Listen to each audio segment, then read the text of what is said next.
I gotta admit, I was very confused by the Blightshades during the Homecoming quest. Like, I understood what they were conceptually. I mean, the Nexus file very clearly describes these Blightshades as autonomous ether-replicated entities, and also manifestations of residual data of dead life forms. And I was kind of on board with that, until Arcane saw a Blightshade of herself. But Arcane isn't dead, which means Blightshades have nothing to do with dead people. So now we gotta remove the word dead from the definition of Blightshade. But when we do that, we're left with Blightshades being manifestations of a life form's residual data. But that manifestation is supposed to be made up of ether, which is confusing because the administrator made Blightshades out of originium. I mean, sure, it's technically protocol originium, which is a blend of originium and ether, but I still feel like things just aren't adding up the way they should be. Now, my inability to understand the Blightshades prompted an investigation into what exactly the ether even is. And while my findings did lead to some very interesting conclusions about the ether that I'm definitely going to share with you today, they also raised some questions about the Foundation and what the Foundation is even trying to do with the Aetherside.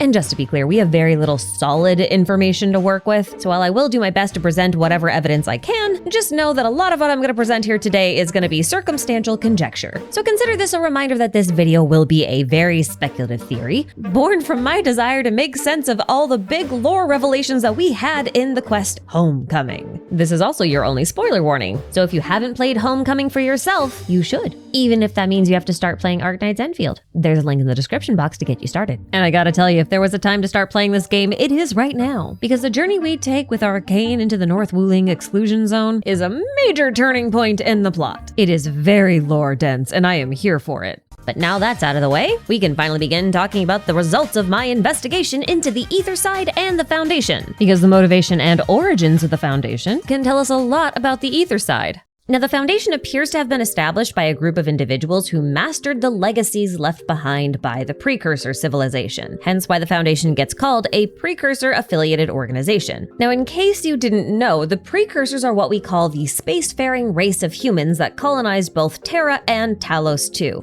and probably a bunch of other planets that we don't know about yet. They're a very ancient race, and truthfully, we don't know a whole lot about them or their history. But one thing we do know for sure is that they arrived on Terra and Talos II while fleeing the greatest threat they'd ever encountered, the Observers. Now, I'm not going to elaborate on the exact events that occurred here, nor am I going to elaborate on what the Observers are or what they do. If you want to learn more about this stuff, you can check out my beginner's guide to Enfield lore. For today, though, the only thing you really need to know is that Precursors were so terrified of the Observers that they dedicated all of their resources towards finding a way to counter them. Now, two of the Precursors that settled on Terra co-developed Originium as a means to counter the Observers. As far as I can tell, they were essentially trying to turn Originium into some sort of eternal apocalypse bunker by downloading all of the data of the entire planet of Terra into the assimilated universe that's inside of the Originium. And while things didn't go entirely to plan, they were successful in creating Originium that could theoretically preserve and protect the data of all life. But while the Originium project is probably one of the only successful anti-observer projects, it certainly wasn't the only project attempted. The Foster Project, for example, was an attempt by the Precursors to create a new species derived from Pherenmets that were capable of surviving observer attacks. But as of right now, we only know of the projects that took place on Terra. But Terra is just one planet, and the Precursors were a highly advanced spacefaring race.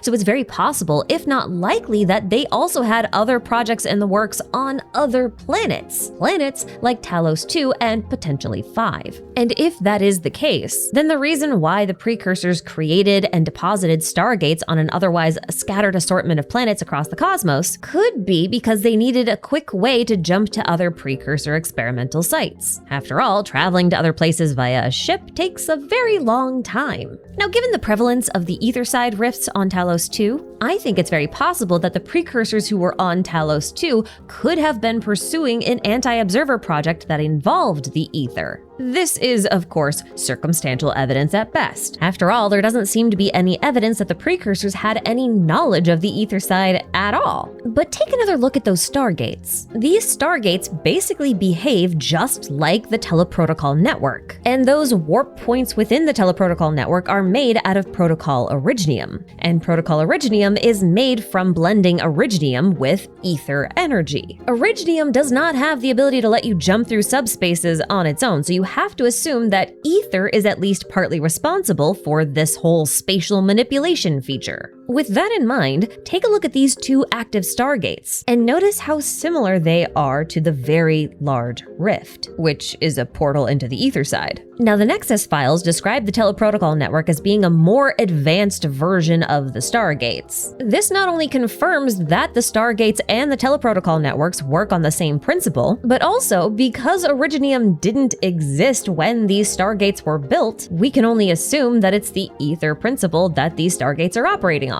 Therefore, the precursors had to have some knowledge of how to leverage and stabilize these etheric rifts. Now, as I mentioned earlier, the Foundation is made up of a group of individuals who have, quote, mastered the legacy of the precursor civilization, meaning the Foundation is not made up of precursors, it's made up of people, likely Terrans, who are continuing the research that was left behind by the precursors. And since this event isn't going down on Terra, that legacy must have been discovered, or at least left behind, on Talos 2 or Talos 5, but likely Talos 2. And since the Foundation leverages the ether predominantly, we must conclude that the precursor legacy was also tied to the ether, which is made possible by the existence and behavior of the stargates. But this does raise a question. Assuming the precursors were pursuing some kind of anti-observer project on Talos 2 involving the ether, what exactly would that project look like? To answer that question, we first need to figure out what the ether is, and that brings us back to Blightshades. As I mentioned in the intro, Blightshades are etheric manifestations of a life form's residual data within real space,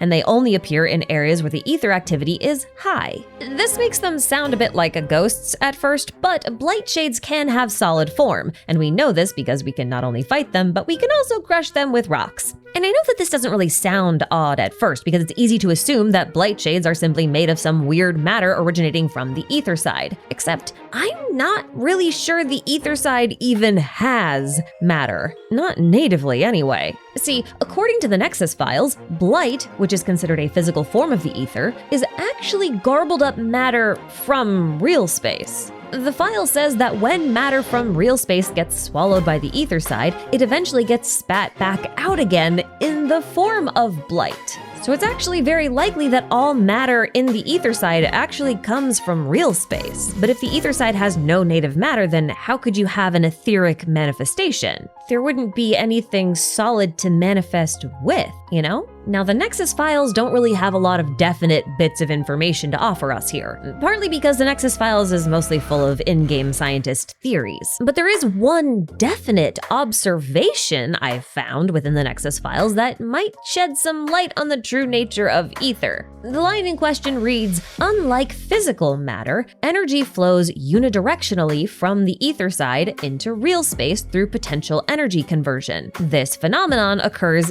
even in the absence of rifts. Now, to me, a realm that impacts the flow of energy unidirectionally, regardless of the presence of a rift, suggests that ether might be some sort of natural force, something that's supposed to impact real space on some level. And that got me wondering if the Aetherside is really just a manifestation of quantum field theory. Now, quantum field theory is a really complex concept, so I'm going to oversimplify the crap out of this for the purposes of video game lore. So in physics, a field is a range of data points that extends through space. Temperature is used as a common example of this, because every point in space has its own temperature. So if you were to map out all these different data points of temperature, the result would be a range or field of temperatures. In other words, it would be a diagram of temperature variability within a space. Now, quantum field theory looks at these fields at a more quantum level, but the quantum realm is more complex because it operates based on probability and not absolute values. That means that each data point within a field has a range of possible values, not just a singular value. And all we can do is calculate the probability of a data point having one value over another. So in the most simplistic terms, quantum field theory is just describing the probability of reality manifesting in the exact state that we experience it in. So you could think of a realm that embodies quantum field theory as something like a sea of infinite possibilities where reality could take any possible shape at any time. Now, these possibilities can theoretically collapse into a singular state during a wave function collapse. So for our purposes, it would would mean that all of those infinite possibilities collapse or converge into a single possibility,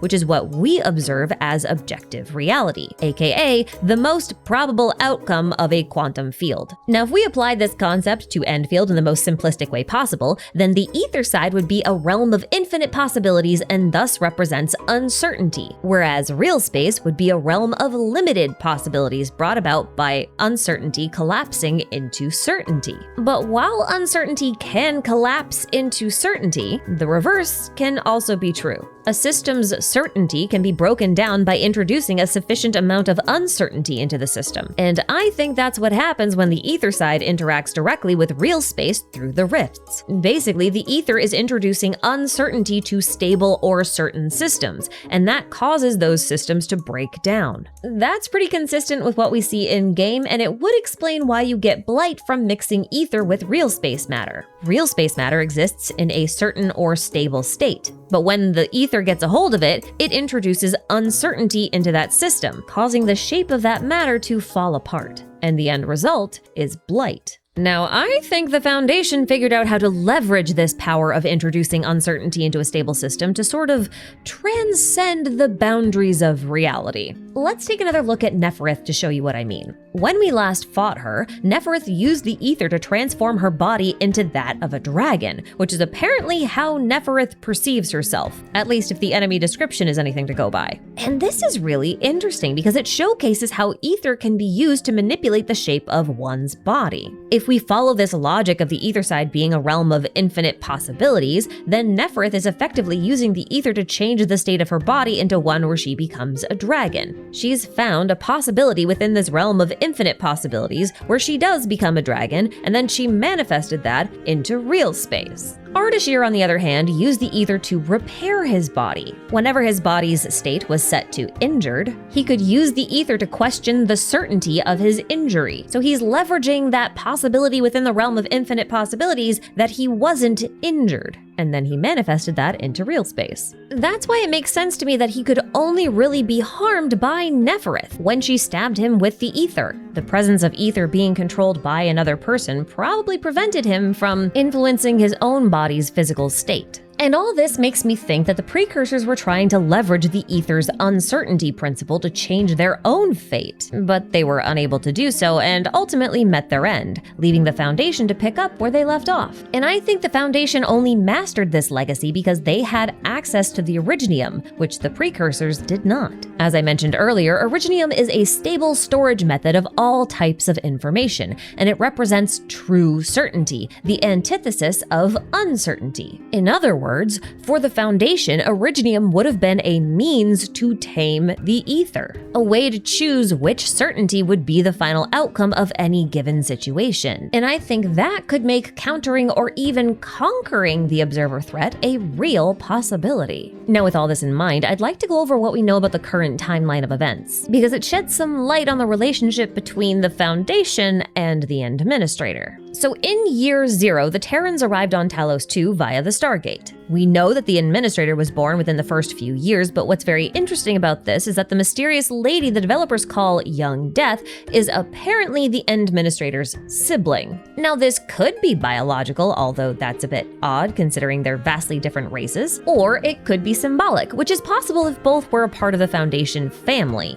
Alternatively, this sibling relationship could just be a reference to how they were both created using the same means, which would make their relationship similar to that of the Administrator and Electrius, who also refers to Endman as his kin. Regardless, the explicit establishment of this relationship implies Young Death and the Foundation had a hand in the Administrator's birth, which also means that the Foundation would have had to discover the Precursor's legacy before the birth of the Administrator. So the Administrator could have been born as a result of the research that the Foundation found. Now, we also know that the Administrator was allied with the Foundation for several years, and that that they likely assisted the Foundation with the Aetherside research that ultimately led to the development of Protocol Originium. Now, the Endmen is referred to as the child of Originium a couple of times, which implies they were either born from or at least are deeply connected to the Originium. And if Originium is a means to control the Aether, and the Aether is part of the legacy that was left behind by the precursors that was adopted and mastered by the Foundation, then it is very easy to see why the Administrator would become so important to the Foundation. Now, this had to happen really quickly because by year 5, the Endmen appears to have had a falling out with the other members of the Foundation, because the Foundation used their newly found control over the Aether to create the Anchors and the Angoloi that started the Angoloi War. And I think this war may have started over a disagreement on how the Originium should be used. And I also think this led to the destruction of the Stargate up north. And actually, I think the Administrator destroyed the Stargate. I think the Endmen wanted to prevent the Foundation from reaching Terra, the homeworld of the Originium. And Rossi kind of corroborates the first half of this idea when she says that the Endmen unleashed their Originium arts way back then, and that was what created the aurora that appeared around the Stargate after its destruction. Now, you remember how I compared the similarities between the Stargates and rifts earlier? Well, auroras show up around active Stargates, which you can clearly see in these images. But after the Administrator closed the very large rift, Perlica said the aurora began to move north, which firmly establishes a connection between the rifts and the Stargates. And it also lends some credence to Rossi's rumors about the Administrator's accomplishments, because if the rifts and the Stargates leveraged the Aether, and closing the very large rift caused the aurora to move, then what appeared to be an exaggerated story told by Rossi starts to feel a bit more real. Which does mean that the other legends Rossi mentions could also be real. But regardless of who actually destroyed the Stargate, this would have been a major setback for the Foundation. They would have been left with no choice but to compete for control over the only Prime Originium on Talos. It's worth noting that the war only ended when the Prime Originium on Talos was damaged and contaminated by the Aether. Now, this contamination led to the reconvener phenomenon. And if you stop and think about it, reconveners are basically advanced Blightshades. They're also the residual data of a life form that's manifested into reality.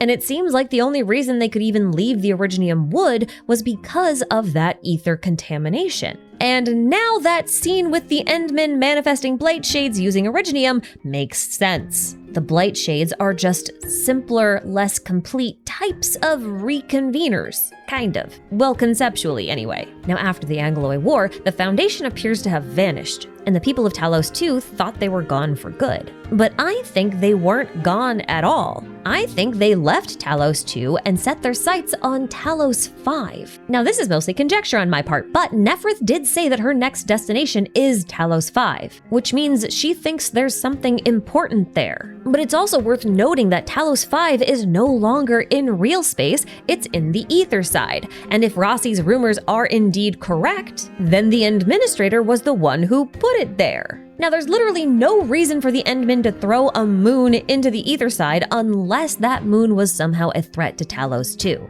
But if the Foundation had established a base on Talos 5, then that would certainly make it threatening enough to yeet into the Aetherside now, wouldn't it? Now, it's hard to say for sure, but it seems like this event would have taken place after the Angoloi War, during a period of time when the Administrator was hunting down the remnants of the Foundation and its associates on Talos 2 and exiling them to the Aetherside, just like they did with Elekrios. Now, this exile was probably assumed to be something like a death sentence, but it appears that having a connection to or a physical piece of Protocol Originium can allow someone to survive in the Aetherside, likely because Originium is preserving their data in a fixed or stable state. That might prevent their bodies and minds from being degraded by the etheric sea of infinite possibilities. Now, in spite of all this Endmen Foundation hostility, the developers have hinted at young Death not really being an enemy, and to be honest with you, I'd buy that. Frankly, I think she's really high ranked within the Foundation, if not its current leader. And if the Administrator is her sibling, then I don't think she's gonna be super hostile. I also think she's the lady that Ardashir is referring to when he's talking to Nefereth, and Ardashir isn't exactly an enemy of the Endmen. At least, not in the same way Nefereth is. Like, it's clear that Ardashir genuinely holds Endmin in very high regard, and while his actions are a bit questionable at times, he's very committed to the Administrator. He and Nefereth also differ greatly in their methods and their ultimate goals, with Ardashir seeing himself as loyal to the Foundation and the Administrator, while simultaneously viewing Nefereth as a traitor. Ardashir also reveals that the Foundation seems to believe that the Administrator can become the sovereign ruler of all universes, which I find to be very interesting, especially since young Death was first seen fighting alongside a boss named Arignus. Now, Arignus is a German word that means event, but the term's significance likely comes from its connection to the German philosopher Heidegger. While he never actually defines it explicitly, Heidegger uses the word Arignus to describe a very specific event of actualization, or the moment that something comes into existence and then just continues to exist. Now, I don't know about you, but in the context of the Aetherside being related to quantum field theory, Arignus kind of sounds like it's describing a sort of wave collapse. However, the entity bearing the name Arignus is likely a type of angeloid that was made by the Foundation. I mean, we know they're capable of making angeloid this big because the remains of one can be found at the center of the very large rift. But that got me thinking about something else. In the original Arknights game, there are entities called collapsals that bleed into real space through some extra-dimensional realm that seems to fit the description of the Aetherside rather well. Coincidentally or not, collapsals also behave like ether-based entities, messing with the fundamental certainty of real space, causing hallucinations, corrupting whatever they come in contact with, and also the Terrans even consider them to be an info hazard because simply knowing about them is believed to cause them to manifest, which kind of sounds like a wave collapse. The collapsal's corruption also bears a striking resemblance to the appearance of the ether rifts, so I've started wondering if angeloi are like collapsals that are controlled and manipulated by the Foundation using the principles of originium. Hence why some of the angeloi have halos that resemble the symbol of the originium. And if that's the case, then the name collapsal is likely a very explicit reference to a quantum wave collapse that occurs when the Aetherside bleeds into real space in excess. Interestingly, Young Death also boasts many features that belongs to the Cyclops race. Cyclopses are known for their gift of prophecy, but in the Arknights universe, prophecy isn't like future vision. Their prophecies are instead based on probability, which again connects to quantum field theory and the Aetherside. And that suggests that this potential collapsal could just be a manifestation of a future probability that she's trying to manifest into reality, a means to fulfill her probabilistic prophecy, a prophecy that the Administrator outright rejects. Now listen, I know this video was all over the place, and I don't really have a solid conclusion to put at the end of this. Like I said in the intro, I just wanted to share this weird web of connections that my brain made after playing through the Homecoming quest. And now that I've done that, I think I'll just remind you that you should play the Homecoming quest for yourself if you haven't, and you can download Arknights Endfield using the link in the description box if you want to. But if you have already played, then thank you for watching. I hope you enjoyed it. I appreciate you. Bye!